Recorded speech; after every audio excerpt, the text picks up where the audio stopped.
দর্শক, আজকে আপনাদের এমন একটি ঘটনার কথা জানাবো যা শুনলে আপনি চমকে যাবেন।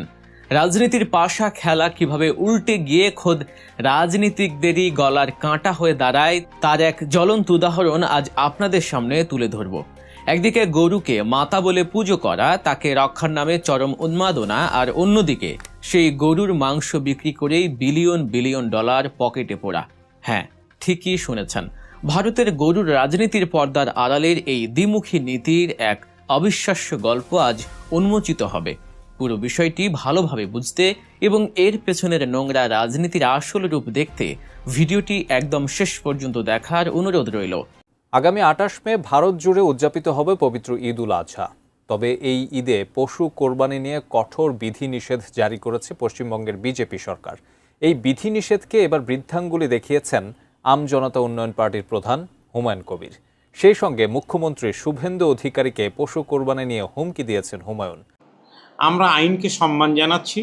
আমরা গরু দিয়ে কোরবানি না করে আমরা ঈদ উল আজহা পালন করব খাসি, ছাগল, ভেড়া, দুম্বা, অন্যান্য যে আমাদের প্রাণী আছে সেগুলো দিয়েই কুরবানি। কোনো থানার পুলিশ বলে দিলেন যে আপনারা আড়াল করে কুরবানিটা করে নিন, আপনারা সকাল হওয়ার আগে কুরবানিটা করে নিন, আপনারা সন্ধ্যা হওয়ার পরে কুরবানিটা করে নিন।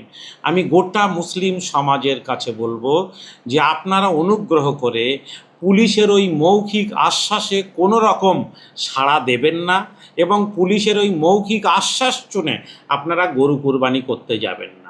আমাদের সোনার বাংলা ঘর থেকে উপর বাংলা করে দিয়েছে। আমরা গরিব মানুষ কোথায় যাব, কি করে খাবো? আমাদের বাল বাচ্চা নেই, আমাদের সংসার ধর্ম নেই, আমরা দিন আনি দিন খাই। এ কি সরকার? এ তো বললো পাল্টিয়ে দেবো, এরকম পাল্টালো। এটা কি চোর সরকার? এ তো মানুষের পেট কেটে নিচ্ছে, মানুষের চিন্তা করলো না সরকার। আমাদের দোকানপাট সব ভাঙচুর করে দিচ্ছে।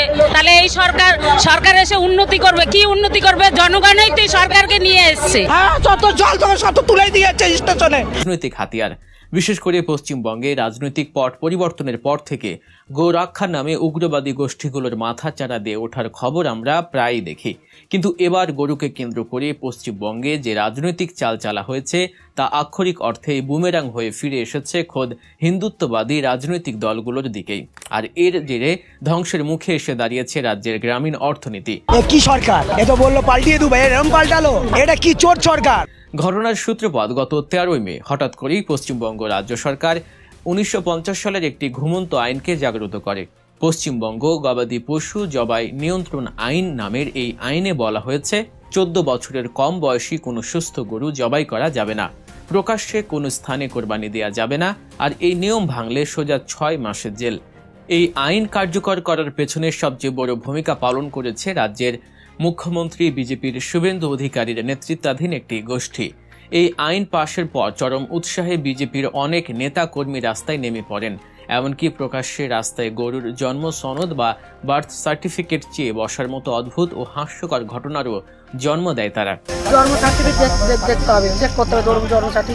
কিন্তু তারা ক্ষণাক্ষরেও ভাবতে পারেননি যে তাদের এই ধর্মীয় ও রাজনৈতিক চাল কতটা ভয়ানক রূপ নিয়ে তাদের নিজেদেরই কৃষকদের উপর আছড়ে পড়বে। আমরা এরকম ভাবিনি যে আমাদের সরকার এইরকম আমাদের গলায় দড়ি এবং বিষ তুলে দেবে। আইনের এই কড়াকড়ির জবাবে রাজ্যের মুসলিমদের সমাজ এবার কোনো বিক্ষোভ, ভাঙচুর বা রাজনৈতিক আন্দোলনের পথে হাঁটেনি। তারা বেছে নিয়েছে এক নীরব কিন্তু মারাত্মক অস্ত্র, অর্থনৈতিক বয়কট। মুসলিম ক্রেতারা ঘোষণা দিয়েছেন তারা কোরবানির জন্য বা অন্য কোনো প্রয়োজনে গরু আর কিনবেন না। কেন তুমি গরু এনেছো কেন সেটা বলো। তোমার মা তোমার ঘরে নিয়ে রেখে দাও, তোমার মাতা তোমার ঘরে রাখো। আর এই একটি সিদ্ধান্তে তাসের ঘরের মতো ভেঙে পড়েছে পশ্চিমবঙ্গের গরুর বাজার। একটু কল্পনা করুন, মুর্শিদাবাদ, মালদার বিভিন্ন গরুর হাট, মায়াপুর বা শিবপুরের মতো যে ঐতিহ্যবাহী পশুর হাটগুলোতে ঈদের আগে কোটি কোটি টাকার লেনদেন হতো, রাতভর ক্রেতা বিক্রেতার হাঁকডাকে মুখরিত থাকতো চারপাশ। আজ সেখানে শ্মশানের নীরবতা। হাটে শয়ে শয়ে গরু নিয়ে এসে দাঁড়িয়ে আছেন বিক্রেতারা, কিন্তু ক্রেতার দেখা নেই। বিশাল হাটে হয়তো মাত্র 2-1টি গরু দাঁড়িয়ে আছে, আর এক কোনায় বসে মাথায় হাত দিয়ে কাঁদছেন হিন্দু খামারিরা। বাস্তব চিত্রটা কতটা ভয়াবহ তা খামারিদের কথা শুনলেই বোঝা যায়। হিন্দু খামারি ও দুগ্ধ ব্যবসায়ীরাই মূলত গরু পালন করেন। একটি গরু 7-8 বছর পর্যন্ত দুধ দেয়। তারপর যখন তার দুধ দেয়া বন্ধ হয়ে যায় তখন সেই গরুকে বিক্রি করে দিয়ে নতুন গরু কেনেন খামারিরা। কিন্তু নতুন আইন অনুযায়ী 14 বছর বয়স না হওয়া পর্যন্ত সেই গরুকে জবাই করা যাবে না। তার মানে দুধ দেয়া বন্ধ হওয়ার পরও একটি গরুকে অন্তত 6 থেকে 7 বছর খাইয়ে পরিয়ে বাঁচিয়ে রাখতে হবে। হিসেব করে দেখা গেছে এই অনুৎপাদনশীল গরুর পেছনে এক একজন খামারির অতিরিক্ত 7.5 লাখ টাকা পর্যন্ত খরচ হবে। বড় খামারিদের ঘাড়ে রয়েছে ব্যাংক থেকে নেয়া কোটি কোটি টাকার ঋণ। একদিকে দুধ বিক্রি বন্ধ, অন্যদিকে এই বিশাল খরচের বোঝা টানতে না পেরে বহু হিন্দু খামারি এখন আত্মহত্যার কথা ভাবছেন। তারা বুক চাপড়ে কাঁদছেন আর বলছেন, এই গরু যদি বিক্রি না হয় তবে তাদের পুরো পরিবারকে না খেয়ে মরতে হবে।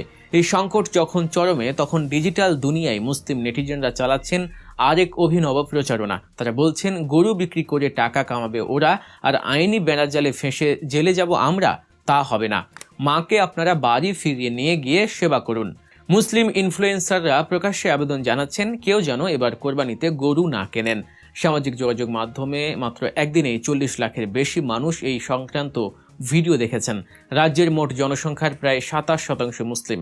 তারা যদি সত্যি গরুর মাংস খাওয়া কমিয়ে দেন তবে মুরগি, খাসি ও মাছের দাম আকাশ ছোঁয়া হয়ে যাবে, যা মধ্যবিত্তের নাগালের বাইরে চলে যাবে। পরিস্থিতি বেগতিক দেখে এবার রাজনৈতিক দলগুলোর মধ্যে শুরু হয়েছে কাদা ছড়াছড়ি। বিজেপি নেতা অবনী মণ্ডল স্বীকার করতে বাধ্য হয়েছেন যে খামারিদের মধ্যে তীব্র অস্থিরতা তৈরি হয়েছে। অন্যদিকে আইএসএফ ও সিপিআইএম এর নেতারা এই সংকটের জন্য সরাসরি রাজ্য সরকারের অপরিণামদর্শিতাকেই দায়ী করছেন। ইতিমধ্যে এই আইনের বিরুদ্ধে কলকাতা হাইকোর্টে 5টি জনস্বার্থ মামলা দায়ের করা হয়েছে। এবার আসুন গল্পের সবচেয়ে চমকপ্রদ ও ভণ্ডামির অধ্যায়টিতে। এই যে দেশে গরুকে মাতা বলে এত উন্মাদনা, মুসলিমদের উপর গরু বহনের দায়ে হামলা, মামলা আর খামারিদের পথে বসিয়ে দেয়া, এই ভারতের আসল রূপটা কি জানেন? ইউনাইটেড স্টেটস ডিপার্টমেন্ট অফ এগ্রিকালচারের পরিসংখ্যান বলছে, বিশ্বে প্রক্রিয়াজাত গরু ও মহিষের মাংস রফতানিতে ভারত শীর্ষ 3টি দেশের একটি। হ্যাঁ, ঠিকই শুনছেন, দেশের ভেতরে গরুর নামে রাজনীতি করে সাধারণ মানুষের রক্ত ঝরানো হচ্ছে, আর আন্তর্জাতিক বাজারে সেই মাংস রফতানি করে ভারত বছরে প্রায় 15 থেকে 16 লাখ মেট্রিক টন মাংস বিদেশে পাঠাচ্ছে। এর আর্থিক মূল্য প্রায় 4 বিলিয়ন মার্কিন ডলার বা 35,000 কোটি টাকারও বেশি। কারা করছে এই ব্যবসা? দেশের ভেতরে যখন সাধারণ হিন্দু বা মুসলিম কৃষক গরুর ব্যবসা করতে গিয়ে পদে পদে লাঞ্ছিত হচ্ছেন, তখন বড় বড় কর্পোরেট প্রতিষ্ঠানগুলো সরকারি লাইসেন্স নিয়ে কড়া নজরদারিতে হাজার হাজার টন মাংস প্রসেসিং করছে। মজার ব্যাপার হলো, মধ্যপ্রাচ্য, দক্ষিণ পূর্ব এশিয়ার মুসলিম দেশগুলোতে এই মাংস রফতানি করার জন্য তারা আন্তর্জাতিক বাজার থেকে শতভাগ হালাল সার্টিফিকেটও জোগাড় করে নিচ্ছে। অর্থাৎ দেশের ভেতরে যে গরুকে ঘিরে তীব্র সাম্প্রদায়িক উত্তেজনা ও মুসলিম বিদ্বেষ ছড়ানো হচ্ছে, সেই গরুর মাংসই আবার হালাল তকমা লাগিয়ে মুসলিম দেশগুলোতে বিক্রি করে পকেট ভারী করছে কর্পোরেট হাঙ্গররা। অর্থনীতিবিদরা বলছেন, এই উগ্র রাজনীতি কেবল মানুষের ধর্মীয় স্বাধীনতায় হস্তক্ষেপ করছে না, এটি গ্রামীণ ভারতের প্রান্তিক অর্থনীতিকেও ধ্বংস করে দিচ্ছে। চামড়া শিল্প, পরিবহন শ্রমিক থেকে শুরু করে পশু খাদ্যের যোগানদাতা, প্রতিটি স্তরে কোটি কোটি মানুষের রুটি রুজিতে টান পড়েছে। পলিটিক্যাল মাইলেজ পাওয়ার জন্য রাজনীতিবিদরা যে আগুন জ্বালিয়েছেন, সেই আগুনে এখন পুড়ছে তাদেরই আপন ভোটারদেরই ঘর। রাজনৈতিক ফায়দা লোটার জন্য আর ধর্মকে ব্যবহার করে সাধারণ মানুষকে বলির পাঁঠা বানানোর এই খেলা কতদিন চলবে, সেটাই এখন সবচেয়ে বড় প্রশ্ন। গরুর রাজনীতি করে যারা আজ আনন্দে মেতেছিলেন বাংলার হিন্দু খামারিদের চোখের জল, আজ তাদের সেই রাজনীতির মুখে এক বিশাল চপেটাঘাত। 28 তারিখ না বিক্রি হলে আমরা ছোটবেলাকে এই দড়ি দিয়ে গরু বাঁধছি, আমরা এই গরুর ব্যবসা করি, আমরা এই দড়ি দিয়ে কাটালে চলে। ভিডিওটি শেষ পর্যন্ত দেখার জন্য আপনাকে অসংখ্য ধন্যবাদ। আমাদের এই রাজনৈতিক বিশ্লেষণটি আপনাদের কেমন লাগলো তা কমেন্ট করে অবশ্যই জানাবেন। আপনি কি মনে করেন গরুর নাম করে এই রাজনীতি ভারতের সাধারণ কৃষকদের পথে বসিয়ে দিচ্ছে? আপনার মূল্যবান মতামত আমাদের কাছে খুবই গুরুত্বপূর্ণ।